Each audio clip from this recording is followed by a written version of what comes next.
अस्सलाम वालेकुम। Welcome to my channel. आज क्या बनेगा?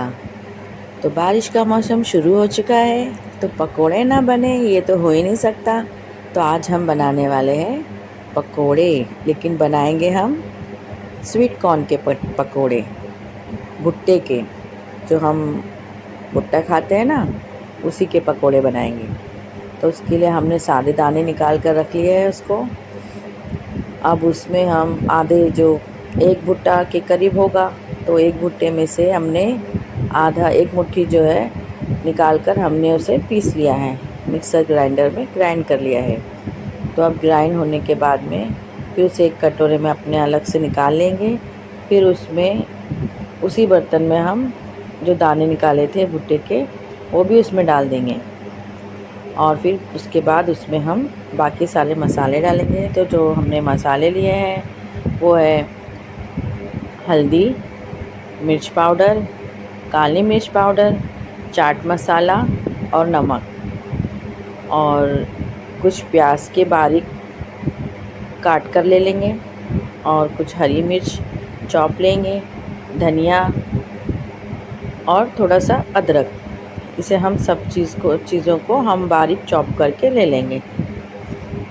अब जो हमने, जिस बर्तन में हमने वो निकाला था भुट्टे के दाने, उसमें हम ये मसाला डाल देंगे, हल्दी मिर्च नमक वगैरह का वो डाल देंगे। उसके बाद उसमें हम अदरक, प्याज, हरी मिर्च और धनिया, हरा धनिया, उसे भी हम डाल देंगे और उसे अच्छी तरह से हम मिक्स करेंगे। अच्छी तरह से मिक्स कर लेंगे ताकि सारा मसाला एक हो जाए, और जो पिसा हुआ हमारा कॉर्न था वो भी उसमें अच्छी तरह से मिक्स हो जाए। पीसने से क्या होगा ना कि पकोड़े अच्छे से बाइंड हो जाएंगे और फूटेंगे नहीं। तो इसको हम अच्छे से मिक्स करने के बाद में अब इसमें हम एक और चीज़ बाइंड करने के लिए हम डालेंगे बेसन, और क्रिस्पी करने के लिए उसे अच्छा जो कुरकुरा हमें बनाना है, तो उसके लिए हम डालेंगे उसमें कॉर्नफ्लावर। तो बेसन हमने 2 चम्मच के करीब लिया है,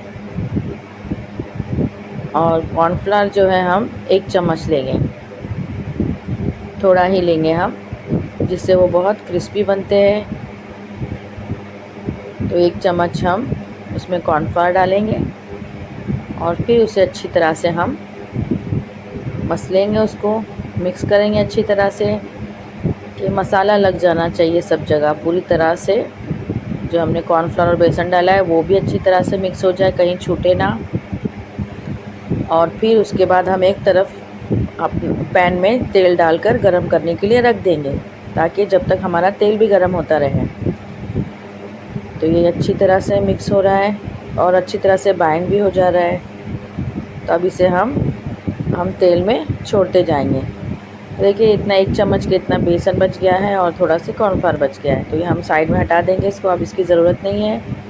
तो अब इसमें हम जो पैन में हम तेल लेंगे, कढ़ाई में नहीं। अगर कढ़ाई में तेल अगर उसमें हम तलेंगे तो वो जो कॉर्न है जो फूटने लगेंगे, चटकने लगेंगे, क्योंकि तेल ज़्यादा होगा, गर्म होगा। तो गर्म होने से जो है वो भुट्टे के दाने फूटने लगते हैं। तो इसके लिए हम उसे फ्राई पैन में डालेंगे, ज़्यादा तेल नहीं डालेंगे उसमें।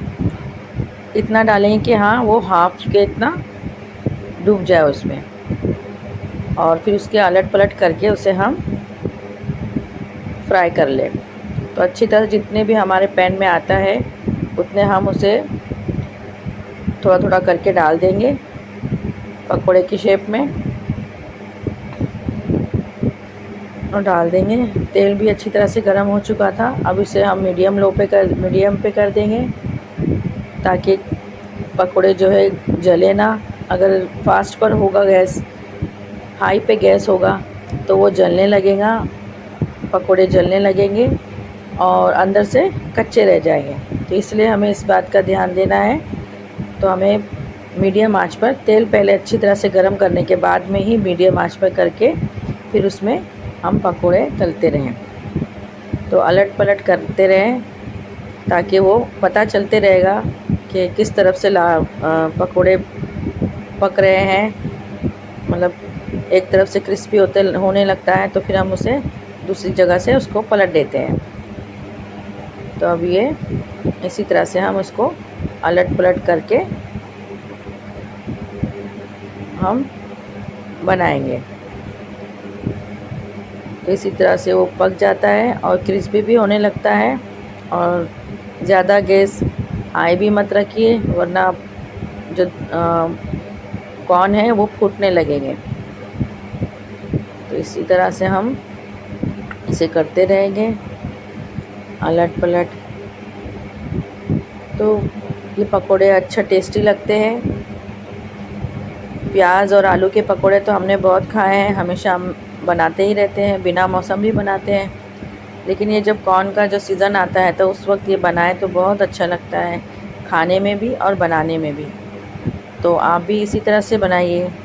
ये कितने अच्छे बने हैं और इतने अच्छे क्रिस्पी बने थे ये मटर के कॉर्न के पकोड़े। तो ये आप भी बनाइए, चटनी या सॉस के साथ में खाइए, बहुत अच्छे लगते हैं।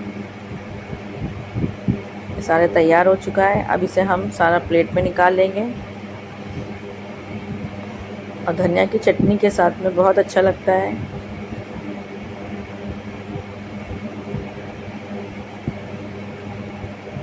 और इसी तरह से थोड़ा थोड़ा करके और जितना बचा होगा वो भी बना लेंगे हम।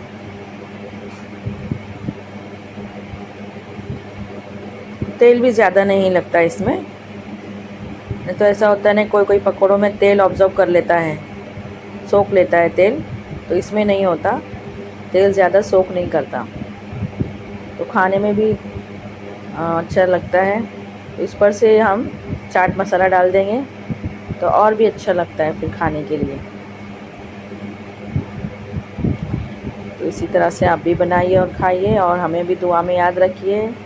और लाइक, शेयर और सब्सक्राइब करना ना भूलिए। खुदा हाफिज़।